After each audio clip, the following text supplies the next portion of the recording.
Hey, greetings, and welcome to Egypt, where we're going to be studying artwork from the Old Kingdom, Middle Kingdom, and New Kingdoms. I would like to start today with looking at a map of Egypt so we can understand some of the geography, and then we'll go slowly into the different styles of art that we can find. So, as you look at this map, you can see the picture of the globe, just in case you weren't sure where Egypt was. As you look at Egypt, the major geographic feature that you should see is the Nile. The Nile is one of the three longest rivers in the world, and it runs from the south into the north. And so, in the southern part of Egypt, we call that Upper Egypt, that is higher in altitude, and the Nile runs downhill into the delta. Down in the delta area, we refer to that as Lower Egypt. So at the beginning of Egypt, there are several independent city-states, much like what we had in the ancient Near East. And we will have a leader step forward and try to bring all of those city-states together to form one entire government and cultural center. Looking at this slide, we can see the crowns of Egypt. We see the first one, the tall white crown of Upper Egypt, or the south. We see the fiddle-shaped crown. It is red and then has that little fiddle piece coming out the front. That is of Lower Egypt. When you put the two kingdoms, Lower Egypt and Upper Egypt, together, we also combine the crowns. And so what you'll see pharaohs wearing either the white crown of Upper Egypt or the red crown of Lower Egypt, depending on where they are. And when you see the two crowns together, then you'll know that we're in a unified situation. Now, the other things that you will see as symbols that I would like you to be aware of is you will see the falcon, Alphen. You will see the Ankh, or the symbol of life. You will see the sacred scarab, or the beetle. That's usually associated with creation, resurrection, and the sun. The sun god in Egypt is Ra, and one of his sons is Horus, who you can see here as the falcon-headed god, who is wearing both the crowns of Upper and Lower Egypt. Let's start with this very first painting. This is a watercolor. The particular one you're looking at is a copy because this is a wall painting. The wall painting was done at Hierakonpolis. It is done before the Upper and Lower Egypt are united into one kingdom, but it does show us a couple of really important things about Egypt that I'd like you to pay attention to. One of those is that artists will show things as they understand them. So if you look kind of to the center of the painting and then kind of southwest, so down and over to the left, you will see that there's a circle. And we have 5 different animals with their feet inside of the circle.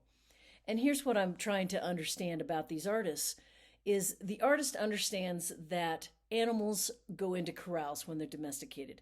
And so what the artist is trying to do is to show you the animal from the quickest point of view for you to identify it, usually a profile, and show you that the feet are inside of a circle, indicating that these are domesticated animals and inside of a corral. The idea or the concept becomes much more important than the reality. I think that's an important piece of Egyptian art as we move forward that we have to really pay attention to. I'd also like you to pay attention to these large red, the double red pieces that you see 2 or 3 times in this painting. These are city gates. City gates, much like we would have seen in the ancient Near East, are more for protection. The city is then protected by a wall, but people come in and out and do business with different cities through these city gates. City gates allow us to tell what the name of our city is and who our patron gods are. That is very important in this particular piece. We also see some other things about hunting and gathering and people doing those activities, and so we start to see how the Egyptians are going to start to tell us a story. I do want to point out also, below those animals and in the corral, you will see a piece that should be familiar to you from the harp or the lyre that we saw in the ancient Near East. That is that human figure with an animal on either side, that hero pose, if you will, that will become an important piece as we move forward in the ancient world. But let's look at some more art. One of the very first pieces that has significance for us is the Palette of Narmer. In this particular slide, you're looking at both sides, the front and the back of the Palette of Narmer. This is a large piece done in green schist, which is a great stone to be working in. And it shows us the conventions that the ancient Egyptian artists will follow. I would like to look at each one of these just a little bit more blown up just so we can get to some details. So here, let's look at the back of the Palette of Narmer. Here we see Narmer with one arm raised and the other hand stretching forward, grabbing the hair of the person who is in front of him, who is on his knees. In front of Narmer, you see the papyrus with a falcon god, or Horus, that hawk god, there. And behind Narmer, you see a much smaller figure who stands on his own independent ground and looks like he's carrying sandals. So here are some of the very first tenets or conventions that we start to see in Egyptian art. The biggest person is the most important. So on the Palette of Narmer, Narmer is the most important. This is referred to as hieratic scale. Narmer is the most important. We know that because of his size, but he also wears a crown on his head. He wears the white crown of Upper Egypt. He comes into the Delta region. I can see that because of the papyrus, and he captures people and controls Lower Egypt. As the king of Upper Egypt, he conquers Lower Egypt. The person standing behind Narmer on his own independent ground is his sandal bearer. If you look carefully, you will see that Narmer is standing with no sandals on. Thus kind of giving us this idea of sacred ground, that what he's doing is more ceremonial and is a symbol of things. The people below Narmer, you see two figures that kind of look like they're swimming. Those are both actually laid out as if they were dead. And so that's an important piece there that he has conquered. And this kind of side grabbing forward becomes the I have conquered pose, which is real interesting. Also want you to pay attention to Narmer's legs. Look carefully at his calf muscles. If you look, his weight is on that leg that is forward. That is his left foot. He is stepping forward with his left foot, and you can see the muscles of his calf as he puts weight on it. And you can try that if you want to see what the muscles in your leg will do as you slowly step forward onto that. And what they'll do on the back leg that is there for support, but not holding much weight. So Narmer raises his arm, one hand up, one hand forward. I have conquered. He steps ceremonially forward with his left foot. The Upper Egypt king conquering the Delta. On the back, if you look at the top above where the palette is, where eye makeup is generally mixed in that circle area in the center, you'll notice that Narmer here wears the crown of Lower Egypt. And he is going forward, and these are our town banners, much like we would have seen on the painting from Hierakonpolis, as we step forward. And he is reviewing a number of bodies that are laid out, all of which have heads between their feet. So another way to show that they have been conquered. And so here Narmer steps forward again, wearing the different crown. So on one side, he is the king of Upper Egypt, conquering the Delta. On the other side, he is the king of Lower Egypt, conquering Upper Egypt. The Palette of Narmer shows us that we tell stories in Egypt on registers or on lines, and that should be familiar to us from what we studied in the ancient Near East. Another really important part of Egypt is the desert. The Nile cuts through the desert. Most of the cities where we live will be on the eastern side of the Nile, and most of the cities that we use as ceremonial places and places to bury our dead will be on the western side of the Nile in the desert area. One of the forms that the Egyptians use is this form that you're looking at in the slide, which is referred to as a mastaba, or Arabic for bench. And you'll notice in that very top side, the top diagram that's cut through, is that we have a chapel, we have a false door, we have a serdab, which is a small chamber, a room, and then we have the burial chamber, which is down below the ground and then covered with the mastaba. If you look at the drawing below, you can see the 3D of this, where you kind of walk in to the chapel. In the chapel, there will be a false door. We'll talk a little bit about that in a minute. And we will see the serdab, which is to the side, which is a very important part, again, that I'll show you a little bit more of. But the mastaba becomes a really important first step in us building pyramids. So one of the very first pyramids that we see is during what's called the Old Kingdom. The king here is Zoser. His name could be spelled as Djoser or as Zoser, depending on whether you want to take the Greek or the German spellings. He is here in the funerary town of Saqqara, just outside of Giza. And this is referred to as the stepped pyramid. So you can see like a mastaba, and then another one, and then another one, as they top each other and get higher and higher off the ground.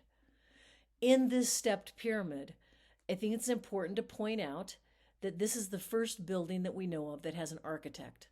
So the name on the slide, Imhotep, is the name of the architect that plans this building and, in fact, the entire funerary complex for Zoser, the third dynasty king or pharaoh. Here's a layout of Saqqara, and you can see that the pyramid is not the only thing there, but there is a complex around it. There's a gate to come into, much like the ancient Near East used. We have a ceremonial city surrounding it. There are definitely places for ceremony. And one of the things that was done here with Zoser is he would do his Jubilee run here as he would reenact him taking the throne. And we know about Jubilees for different reigning monarchs. Also, you will see the mortuary area of this. A lot of this is connected with the stepped pyramid itself. As we look at Saqqara, you'll see that most of the buildings are made of stone. Now, unlike the ancient Near East that had mostly it was mud-dried brick, what we have here in Egypt is a plethora of stone. And so we're going to see lots of things made of stone. What's interesting in these first buildings made of stone is that they're really more facades. In other words, it's the front of the building, and the back of it, it wasn't meant to be used as a building so much as it was meant to appear as a building. So it is a ceremonial part. So the back would have been filled with rubble or smaller stones, whereas the front has to have a particular look and be able to be identified with something. So we walk into Saqqara, you will see columns. These columns, if you look very carefully, you'll see they are not freestanding columns, but they are supported in the back with blocks. So as you come around the corner of it, you'll see that the whole back part is then supporting out from the wall. That idea of a freestanding column is going to take us a little bit of time to understand. Does show us the use of drums, though, which is really nice, which are those kind of horizontal slices of the column. Those are called drums. But here is a ceremonial walk through columns before I'm going to participate in different rites. This is another section of Saqqara in that ceremonial place where now we have engaged columns that look more like papyrus plants, which is really interesting how they use their natural surrounding to actually help them decorate their buildings. At Saqqara, it's important to know that this really was a tomb, one of the very few that we can identify that there were bodies buried in this location. And in the burial chamber, very important, underneath the ground, underneath the stepped pyramids. Off the back side of the stepped pyramid is the serdab, and in the serdab there was an image of the king. There are a couple more that I have coming up, but just that image of the king was really important to be near the burial site because of this concept that the Egyptians have of the Ka. And the Ka, easiest that I can explain it to you is from a Christian setting is kind of like the soul. The Ka, for the Egyptians, would recognize the body that it had been part of. In its renewal, in an afterlife, it would seek the body. If it could not find the body, it would seek the image of the body. So it was important to have a statue that looked like the pharaoh. And just in case, and often you can find these in the serdabs as well, you will find what is referred to as a reserve head. The reserve head was just, the top part, my neck up, that looks like me, so that if other images, if my body were destroyed, if my image was destroyed, then I have a reserve head where my Ka can be reunited with me, and take care of that section of the Book of the Dead, or the pyramid text, or the coffin text, depending on the era that we're talking about. Let's look at some pyramids that you should know, though. The Great Pyramids that are at Giza. These are pyramids from the Fourth Dynasty. Fourth Dynasty dates to about 2575 BCE, and we will be building for about 300 years. These are erected by three different pharaohs. The first one with three smaller pyramids, and then you see his pyramid behind those three, is Menkaure, or Mycerinus. The second one is Khafra, or Khephren. And the one all the way in the back, the Great Pyramid of Khufu, or Cheops. These are made of limestone, so we've continued that use of stone. There's also some granite on these. The height of the Pyramid of Khufu, all the way in the back, is 450 feet. That may not sound like a whole lot right now, but when you start to get out there and you start to compare pictures with people next to the pyramids, this is a huge accomplishment. The pyramids are level at their first layer. We believe that the Egyptians used water, that they actually took out the site, the square that they were going to build this pyramid on, that they leveled it, and then they used water to show that it was level, and then they began building. So very clever in their construction. The construction, each of the stones that is used on the Great Pyramid weigh approximately 2.5 tons. And so transporting them and getting them up is going to be another construction issue. At the very top of Khephren's pyramid, you can see kind of that cap. That cap would have been in limestone, and we would have seen in their heyday, each of these pyramids would have been like marble pyramids. They would have been glistening and white in the sun. One of the things that we understand from the Egyptian religion is that when I use your name, that you have life. So for me, even just saying Menkaure and Khafra and Khufu, I have given those old pharaohs new life because I remember them. And so that becomes kind of an important piece, that if you want to be remembered in history, you have to leave something that's got your name. And so these first Old Kingdom pharaohs are leaving the pyramids. And that becomes connected with the Old Kingdom. Old Kingdom, think pyramids. Pharaoh is the son of God. He is brilliant. Everybody respects him. And they will do amazing things for the Pharaoh because they believe that he is so close to the god Osiris that they worship. This is another different view of the pyramids. And here you can see that the pyramids are not just isolated buildings. It's not just the pyramid, but it is a whole complex. If we look at the Pyramid of Khafra right in the center, you'll notice that there's a long causeway, or kind of an avenue, that leads down to where you will, at the end of that, you will see the Valley Temple and the Sphinx. And so it's not just the pyramid. Just like Saqqara and that pyramid complex, we have a complex. It doesn't have a city wall around it anymore, but we do have different parts that are very important. And so that causeway leading down to the Sphinx and the Valley Temple, and then you'll notice that the Nile has been diverted, and there are places here where you can get to the Valley Temples for each of the pyramids. But this laying it out and thinking about it more than just a burial space, but a whole ceremonial center, I believe is very important to what the Egyptians are doing.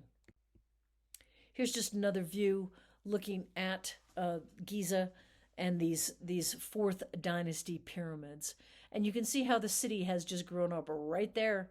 And so Cairo is right very close to Giza. You can see each, you can see from the other. And so the modern city continues to creep into the ancient sites. The pyramids here at Giza are part of one of the 7 wonders of the ancient world, the only one that still stands.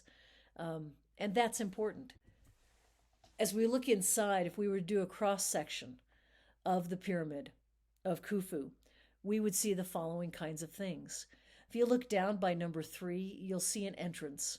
Um, as you would come in here, they assumed that robbers were going to break in, because if you're going to build a 450-foot marker that this is where you're buried, you should assume that robbers are going to come and try to take some of the things that you're trying to take into the afterworld with you. And so the designers of the pyramid tried to trick them, giving them different diversion and fake tunnels and things like that. And so you can see lots of different tunnels. There are also some architectural things. As we go up into the Grand Gallery, for example, in number 4, amazing videos, and you can get online to see some of the people walking up in these grand galleries and into the burial chamber. You'll also see number 9 on both sides, and you'll see these small tubes that lead out. Very interesting when we start to look at the astronomy of ancient Egypt, and where from the burial chamber these stars look at both the North Star and also they look at the Sirius star, the dog star. Really clever when you've got these negative spaces inside this massive stone thing. You have to use, as you see there at number 8, the relieving blocks so that the weight of the pyramid does not crush down on these open spaces. So just the mere fact that they were able to continue to have these interior spaces, and we can walk in them today, does show that the architects and the engineers were amazing with what they're doing here in Egypt. If we look here at Khafra, and the Sphinx is associated with Khafra. Sadly, of course, the Sphinx's face has been blown off. That was a target practice activity with Napoleon when he came to Egypt. His soldiers took their cannons and actually shot cannonballs at the Sphinx. It was buried. We see pictures of it where it's buried up to its chin. And so the sand obviously takes what it wants, much like the jungle does when we go to Mesoamerica. But here's the Sphinx. The Sphinx is the head of the pharaoh, wearing the menet, or the soft crown, usually done during war. And the soft crown is here. It usually has the cobra and the vulture on it. It covers the ear. You can see the ears are flared right here. It covers right behind the ears and down across the neck. And the pharaoh's head sits upon the body of a lion. We've seen this in the ancient Near East, and so it shouldn't surprise you that the pharaoh would want to be associated with the king of the animals, or the lion. And so here we see these beautiful long arms, stretching arms like elbow to fingertip of lions coming out and creating a ceremonial space, a temple, where parts of the ceremony of the burial probably were performed. But again, the Sphinx and the Valley Temple are associated with the pyramid behind it, and so important. As I pointed out earlier, the pharaoh must have a statue. In this particular case, we know that Khafra had many of these. In fact, he had probably one for each town of Egypt, to show that he was the ruler in each of those towns. These are made of diorite, which is slightly harder than granite. You can see, obviously, it still had some damage, but you can see this very confident, firm leader. He has one of his hands is open, the other is clasped, and it looks like it holds something. We believe that that was probably the Book of the Dead that he is holding. He wears a skirt, which is pleated. His chest is bare. He wears the menet, which you can see comes down past his ears and then onto his chest, a symbol of royalty and power, and that has the vulture and the cobra on it. And here he sits. He is a piece of stone. He is going nowhere. That whole idea of eternity is so important to the Egyptians. I can't emphasize it enough. They believe that they will go into an afterlife, that the afterlife will go on for eternity, and that they will be able to maintain who they were, what they looked like, and all of the things that they had in life, hence the reason for the tomb, and to bring so much with you. So here's Khephren, or Khafra, same person. It depends on which archaeologist you want to read. Beautiful, life-size, sits at 5.5 feet. seated. So if he were to stand, he would be life size. So this is a true, uh, but probably idealized statue of the pharaoh or king. This is a cool piece. It's very much later. It's a New Kingdom piece, but it does show us how the Egyptians did sculpture. And so you can see many people working on a single piece of sculpture here, very much like the Kefren, where they're all working together, and some are polishing and some are carving. But I think it's an interesting piece just to show us that it's really not an architect or a sculptor that's working on something, but there's a concept and multiple people are coming together to get this concept done. Okay. Menkaure also has images. He tends to show himself with his who we believe to be his wife. So he is the pharaoh with the small pyramid, with the three smaller periods, which probably were his wives, in front of. Again, still done in the diorite, a little bit smaller than life size. That might indicate to us that the loss of power or something like that as the dynasty goes on. We're starting to fade to the end of the fourth dynasty here. But he still wears a beautiful pleated skirt. He has his hands this time both clenched, and if you look carefully, you will see kind of a small nub right inside between his thumb and his fingers. Probably the Book of the Dead that he's carrying to kind of be a guide as he goes through his afterlife. You will see that you can see through the garment that his wife is wearing. Although if you look very high, you will still see a neckline, and you will see just above her ankles the top of that dress. So the Egyptians here are showing you they understand the concept of the body to a point. Both of them step forward with their left foot. We've seen that from Narmer forward. That's a ceremonial kind of thing, as if they were going into the false door, or that part of that first door in the afterlife that is brought out in the Book of the Dead. Here they are wearing clothing which would have identified them as royalty. They are ceremonial, they are gracious, they are stone. And there's that tender moment where she has her hand around Menkaure and on his arm. That is a little bit different. Often we would not see that, but there's something going on here that might soften us to what's going on. Toward the end of the Old Kingdom, we do see a little bit of struggle. We have some invaders that come into Egypt for the first time that are not Egyptian, that are coming from the Mideast, from Mesopotamia area, and they do conquer for a time and do put the government in uproar before the pharaohs of the Middle Kingdom will be able to bring that back together during the 11th dynasty. Also during this time period of the Old Kingdom, we also see advisors and their wives. So these would be Rahotep and his wife Nofret from their mastabas during the 4th dynasty. Their pieces are done in limestone. They would have been covered with a slip or a kind of a plaster and then painted to look more realistic.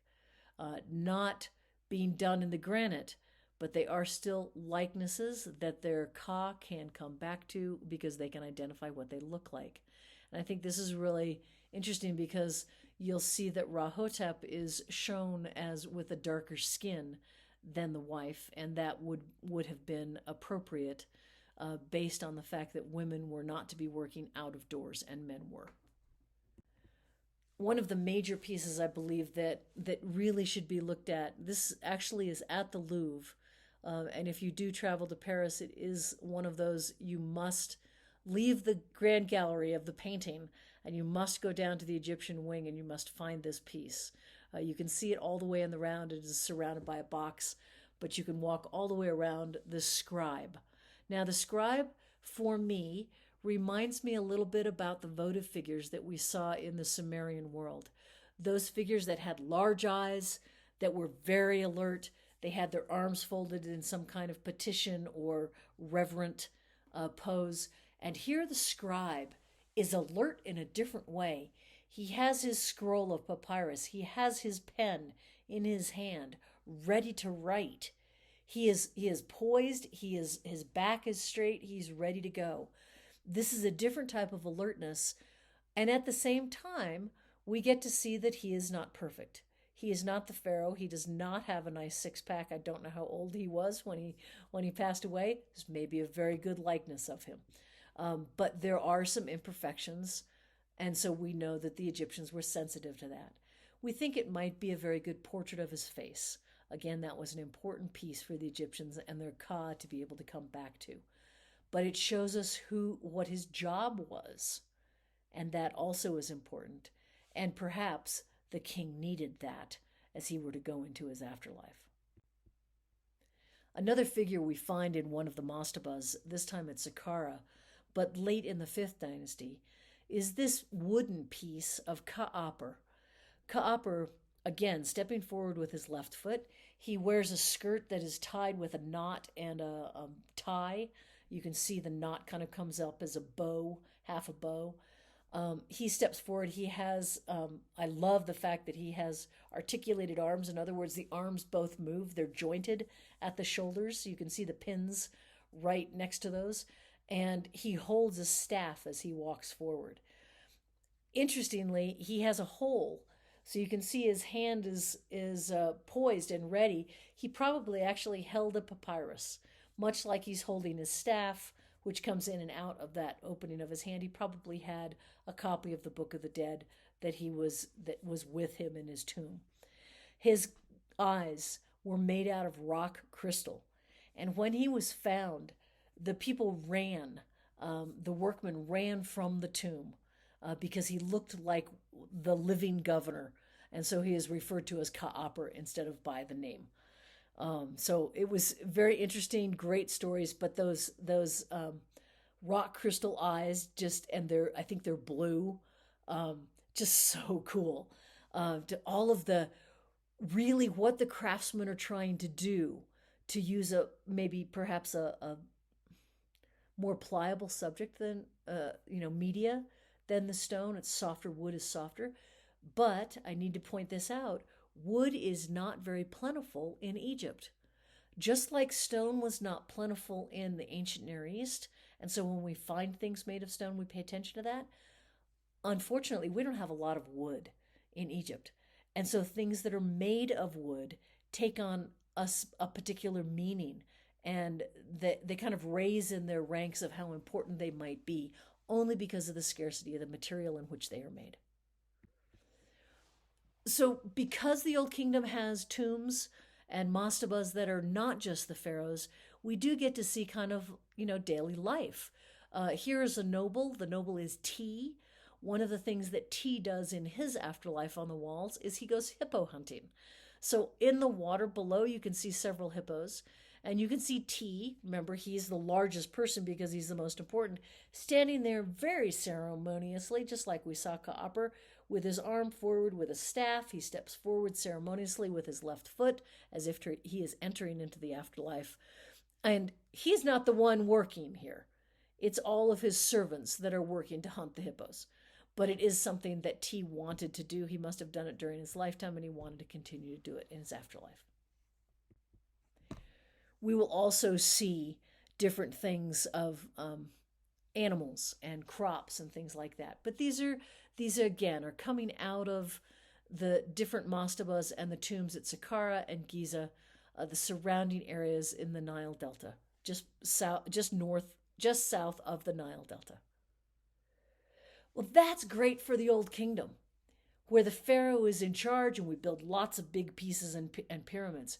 But after we have a problem and we have an invading troop of marauders coming through, it takes time for us to regain control. And this is when the Middle Kingdom will begin. The Middle Kingdom begins with one of the people that we know is Mentuhotep II. Mentuhotep is ruling during the 11th dynasty of Egypt. And what you're looking at is what is left of his tomb. In the center, where you see most of the rubble, that would have been his pyramid. Very small in comparison to the Great Pyramids. So he's trying to do something where he can have a pyramid, because he knows that was important. But he's at the base of a rock cliff and looks like is digging into those rock cliffs. And so this is an interesting transition going on right here. And this building will become important to us during the New Kingdom as well, because it stands right next to two other very important tombs. Here's another pharaoh of the 12th dynasty, now of the 12th dynasty, but so of the Middle Kingdom. His ears are exaggerated. He wears the menet with just the cobra, not the conquering vulture. His face is sagged. You can start to see age. I start to understand this. He's made out of red quartzite, which is a cheaper stone than the granite. He's not as idealized as what we saw with Menkaure or with Khephren. And so we start to see that who the pharaoh is and how he is respected changes. That also then will change where our tombs are. So if in the Old Kingdom the pharaoh is the son of God and we do lots of good works and we build pyramids, the Middle Kingdom, he's been chosen by God to lead us. Okay, so he's kind of stepped down from that son of God position. And we can't afford to have major building projects, so we're going to cut into the cliffs at Beni Hassan. As we cut into the cliffs, we will cut out tombs from the cliffs, and this is where our burials will be. And so you will see these entrances along the cliffs of Beni Hassan. Here's another one as you go inside. So rock is removed from these places, so those columns are not necessarily brought in, but they are left in place. And so interesting that you can see in the back one that there's a big section missing, and yet it still stands because it is a cave and we're digging into it. This is a great example of what happens when we transition from the rock cut tombs to the New Kingdom. So here you can see on the very left, you can see the mortuary temple and pyramid, or what's left of it, just the rubble, from Mentuhotep, very small. Then you will see the temple of Tutmosis III. But the largest piece on this piece of property, Deir el-Bahari, is the funerary temple for Queen Hatshepsut, who claimed the rights as a pharaoh. Hatshepsut was pharaoh. She took the throne, probably violently, from one of her sons, but she ruled as pharaoh. This is her funerary temple. So yes, it is a rock-cut tomb, but look at the number of causeways. Oh, that should remind us of what was going on at the pyramids, right? We had those avenues or those causeways that went from the Valley Temple all the way up to the pyramid. Same kind of thing here. I bring this up. We have great procession, and I have a number of columns and areas, forums, patios, piazzas, if you will, as I go forward, and then the burial will happen into the hill. This particular statue is of Hatshepsut, and you'll notice that Hatshepsut is wearing the ceremonial beard and the menet hat, or symbol of crown, right, of authority. And Hatshepsut has two offerings. This is done in red granite, so we're moving back toward the granite, which is a nice thing during the 18th dynasty or New Kingdom, making an offering, doing all of the things that Pharaoh is supposed to do to preserve the people. Now, in the ancient Near East, we talked a lot about the fact that the Tigris and the Euphrates were not very predictable. And so those votive figures were praying all the time for successive crops and things of that sort. The Nile, on the other hand, we can predict the day that it's going to flood. And so because of that, you hold ceremonies on particular dates. And so that becomes, if the Pharaoh does this water offering and requests it, then the floods will come and the crops will succeed. And so very important that the pharaohs have leaders, guides, viziers, priests that can keep them in track with what are the agricultural markers, to pay homage to the Nile so that the Nile will then flood. Well, it's going to flood anyway, but it's nice if the pharaoh could do that because then you see the strength of the pharaoh, okay? I think it's really interesting, this piece. This is one of the little teeny head, and then you have the big head behind it. The little teeny head is the princess, and this is one of Hatshepsut's daughters.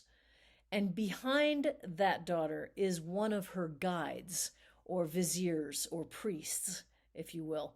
And around the whole block there where they sit um, um, is the story and all of the titles that the advisor and the princess hold. So this is done in hieroglyphic, not the cuneiform that we saw in the ancient Near East, but in hieroglyphic. But all of these are like, here's, the princess of the day and the night, the princess of the Nile, all of the titles, and I'm making all of those up, by the way, but lots of titles and what that advisor is doing. Because remember, I gotta know names. And so if Senenmut and the princess, Nefrura, can be named, they have life. And if I give them a status and a position, then they might be preserved, and then I would be able to know that. Inside, so these sculptures are part of Hatshepsut. Inside of the mortuary temple, we also have different people that came to Hatshepsut's coronation, if you will, or celebration of the pharaohship.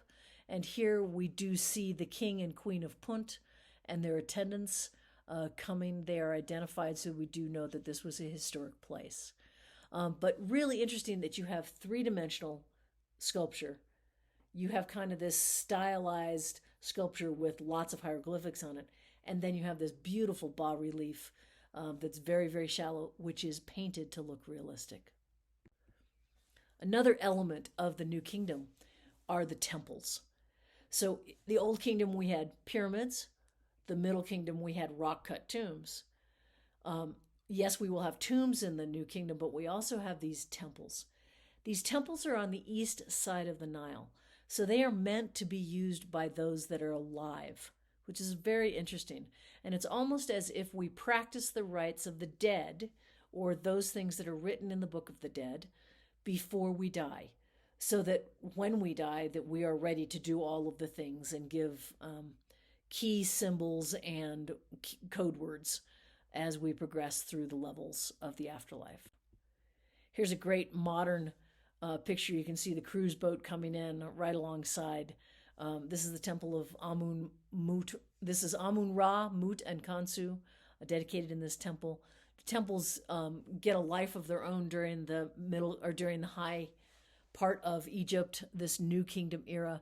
But you can see Cairo right around this particular thing. Let's go through, like, what are the parts of the temple that I can anticipate, and so that I can see this, and then you'll start to see outgrowths. You'll see several entries, and so what's going on with that? Each pharaoh kind of wants to be able to build on to the great temple of Amun-Ra. So here's your basics, okay? So you come in and you have a pylon or a gate. We saw those as early as the paintings of Hierakonpolis. Those red figures become those pylons. There, and here you can see a succession of 4 different pylons, different pharaohs that have stretched out the thing, wanting their name out there, one place in front of the pharaoh in front of them, or greater, so that I know I come into the temple through a pylon, through a doorway, which is significant. It has names, it has stories. When I enter into there, I'm going to go through what's referred to as the hypostyle hallway.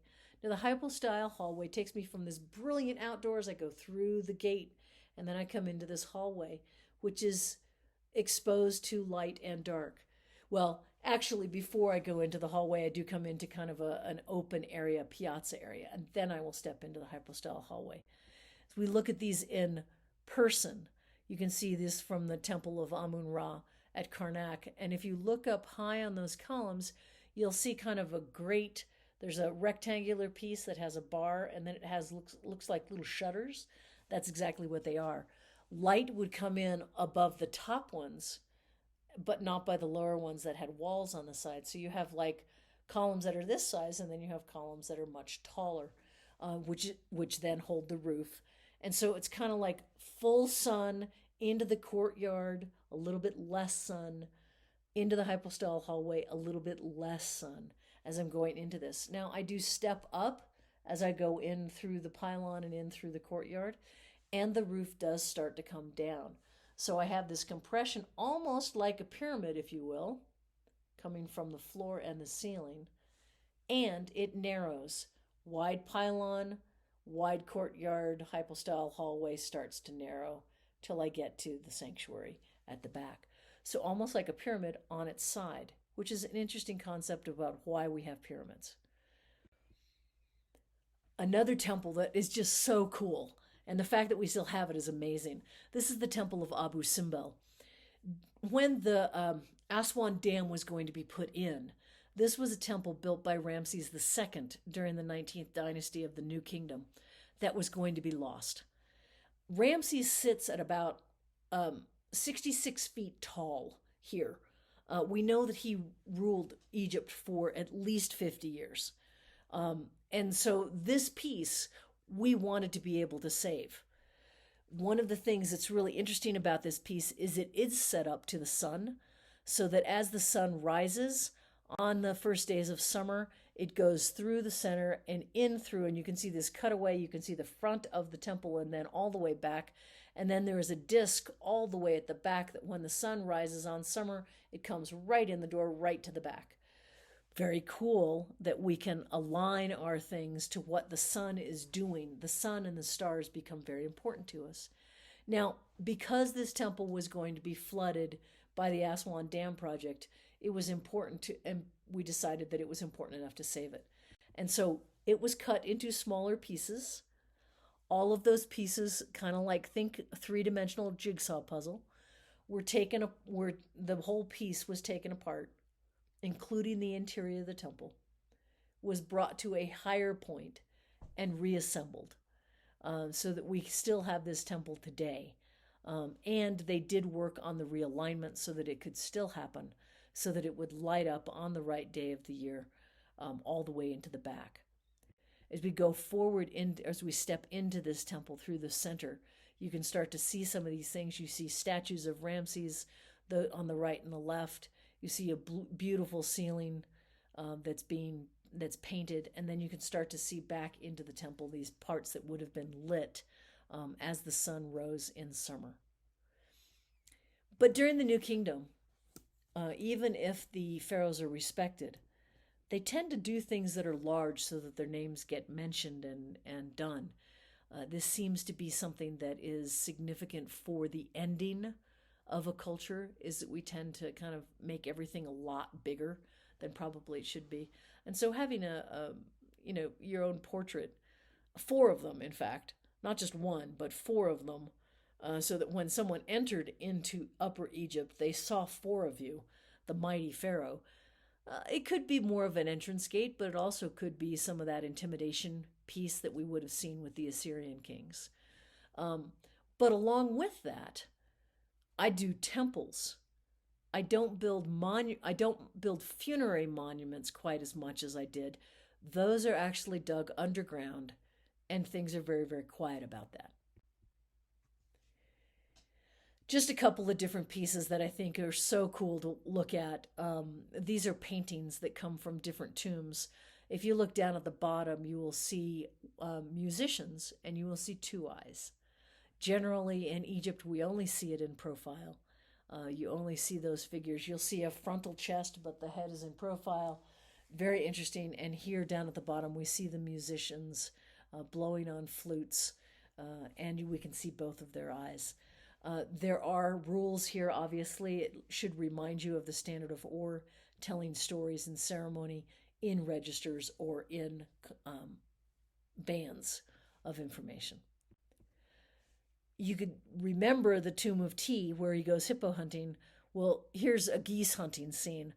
This would be from an 18th dynasty tomb. Again, the tomb owner is the most large here in the figure, and all of the fowls are jumping, and he's kind of reaching out to get them. Again, more ceremonial than anything else, hieratic scale, but still that same thing. I have conquered. Notice that Narmer stance. He's got his arm raised behind him, and then he reaches forward and grabs something. I have conquered, stepping forward with the left foot still. Very interesting about what's going on and the things that continue for thousands of years. That Tomb of Ti at about 23, this is 1,000 years later. And the same kind of concepts. It's not sculpted and painted, now it's just painted. But those same ideas are coming forward. Now in Egypt during the New Kingdom, there is a pharaoh, that takes over and changes what Egypt is, and who Egypt worships. Akhenaten is the name of the pharaoh, and he takes the all of the gods that are being worshipped, and he gets rid of them. And he has one god, the god Aten, Aton, and Aten um, is often shown to us by light, the sun, rays of the sun. And this causes quite a stir. As you can imagine, many people are out of work. Several temples are shut down or destroyed. And new temples are built to Aten, not to Amun Ra, Mut or Khonsu, not to Osiris. They're built to Aten, this singular god. Akhenaten, the pharaoh, you can also see changes kind of the style. Instead of being that formal, very stiff and straight, even in bad times, the Egyptians still stuck with that.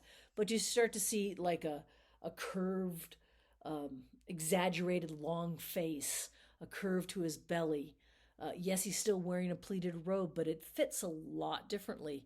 Things are a little bit curvier. Yes, he still has the crown of Upper and Lower Egypt. You can see the white crown coming out, surrounded by the fiddle crown. You can see he's wearing a ceremonial beard. You can see the cobra and the vulture. You can see the crook and the flail, showing symbols of authority. But it's just not as successful as what we might have seen with like Khephren or Menkaure, where the material that was being used actually spoke of the glory of who the pharaoh was. Now we're just using a cheap sandstone, much lower quality, even though the size is large. Akhenaten's wife is Nefertiti. This is one of the pieces that we have of Nefertiti. Um, Beautifully done. Yes, one of the eyes is gouged out, but just like Ka'apar, those eyes probably would have been crystal, and inlaid and glue and just beautifully done. Here we have a painted figure. Again, you should see the elongated face, that very elongated neck, very elegant, but very different than what we've seen previously. She does. She is part of this era, usually referred to as the Amarna time period. That is because that's where Akhenaten moves the capital. Here's another scene with Nefertiti and Akhenaten, where they sit facing each other. Again, you can see that headdress that we just saw of that 3D picture. This is done in a sunken relief, a lot cheaper to do than to do a bas relief. Sunken relief, both the pharaoh and his wife sit facing each other, very curvy, very elongated, and their daughters, they are holding them and playing with them, which is not something that we would have seen a pharaoh do prior to this. And then you can see the disc of Aten, and you can see the rays with little hands coming out at the end of the rays, and they hold ankhs, or that symbol of life, to the people that they reach out to. And so I think it's real interesting how all of these things come back together. Now, one of the people that marries into the family of Akhenaten is Tut Ankh Amun. Now, Tut Ankh Amun, when he takes his throne name, is Tut Ankh Aten, just like Akhenaten, with the king's name or the god's name at the end of his name. But very quickly, King Tut changes his name to Tut Ankh Amun, which is Amun Ra, and returns to the plethora, the pantheism of gods that Egypt had followed before, and comes right back to that. It is with the discovery of the King Tut tomb in 1922 that we begin to really understand how wealthy the Egyptians were. You're looking at here a gold inlaid and enameled sarcophagus, which is 6 feet tall. This is not a petite thing, and it is done in 24 karat gold.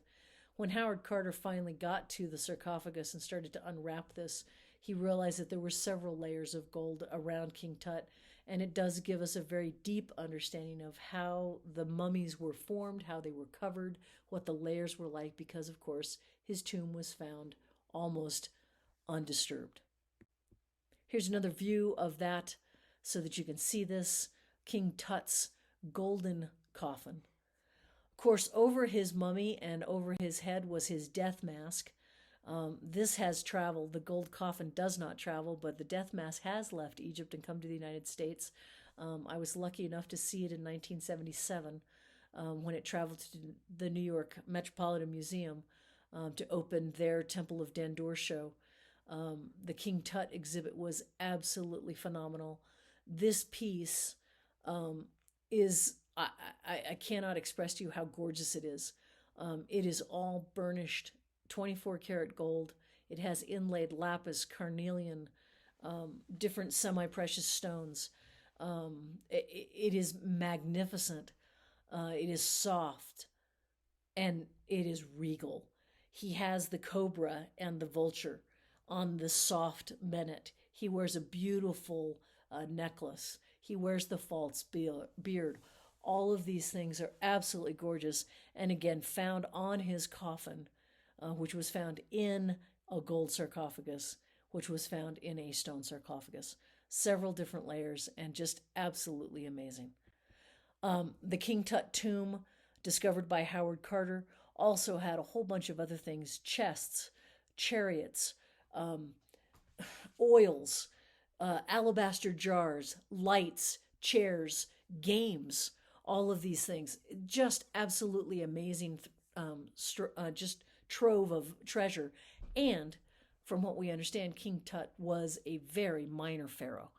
And so to think that he had so much for being such a minor pharaoh, it would be amazing to find like Ramses' tomb and all of the things that he had. While we have his mummy, we don't have all the contents of his tomb. I keep bringing up this idea of this Book of the Dead, and so it's probably important to show it to you. Here it is on papyrus, and the Book of the Dead does show the process of what will happen. And so if we read this from left to right, you see the person who has died in a white clothing, being held by the hand of Anubis. And Anubis comes and weighs the heart of the candidate against that of a feather. And if the feather weighs more than the heart, then the person proceeds. Then brought to, here you see Horus with his arm outstretched, presenting the candidate to Osiris, who is sitting with the both. He's got, looks like the white upper Egypt crown, but then has flares of red on both sides, so upper and lower Egypt. He has papyrus coming out of the throne, and on top of that papyrus plant, you see 4 images. Those are 4 canopic jars. Those are the parts of the body that would have been taken out, those that have the most liquid. So the lungs, the liver, the intestines. The heart was mummified and put back into the body. The stomach is the 4th. These would all be mummified separately and put into these canopic jars. And all of these things, Horus brings the candidate to Osiris. And above that are all the things that are being said. So you have the script above it, and then you have all the different gods up at the top. You see up at the top, the candidate now is speaking other words to each of these various gods that are in kind of a seated position. So here, the Book of the Dead, very simplified version that I'm showing you. They exist in many different things. Originally, we believe they were carved on the inside of the pyramids or the chapels, those where they had the false doors, that they were carved on the walls or inside of the sarcophagus. They would have been painted inside the coffins, the wooden coffins and stone coffins of the Middle Kingdom, so sometimes referred to as the coffin texts. And then during the New Kingdom, they're put on papyrus so that they can be handheld. And so I could have my own private copy, but if I'm using those temples of the New Kingdom, I am practicing all of these rites before I die. Just so you don't think that Egypt fades away very quickly, here you're looking at a portrait from the 26th dynasty that probably should look just almost exactly like what we saw with Khephren in the 4th dynasty. It's done in granite. It is smaller than human size, life size. It's only 4.5 feet, but it is still idealized. He still wears this. He has the same stance. He has his name and things written down at the bottom in hieroglyphics. He holds, his hands, and it looks like he has those pieces or those books of the dead so that he can go forward. Still wears, a majestic headdress. So we are continuing over millennia this idea of what the standard is. The same thing happens in architecture. This is the Temple of Horus, which also continues to show these things. We still have a pylon. If you look past the pylon, you see the remains of a courtyard, and then you start to see the hypostyle hallway, and then you start to see the rooms as they kind of shrink in, and you see each of the succeeding layers coming together. The idea of the temple and of practice and of the things that were important to them continues on. The Egyptians believed in an afterlife, they believed in eternity, and they believed that they were in the right place where the sand and the mummification of their body could be preserved and help them as they believed that their ka and their body would come back together again, as they would go through the rites with Osiris, and with all of the other gods, to be able to give all of the key words so that they could enter into this eternal life. That is where they seem to have spent most of their time during their life, practicing for this afterlife. And many pharaohs began building their tombs at the beginning of their reign, and how important that was. I encourage you to look up things like King Tut. Look at the pieces that were there. Ramses II has had a beautiful exhibit come through the United States. There are many different ways that we've been able to enjoy the Egyptian art. Several of the pieces are in the British Museum or in the Louvre. I encourage you to go back and to look at those pieces and see how they kind of bring life to you.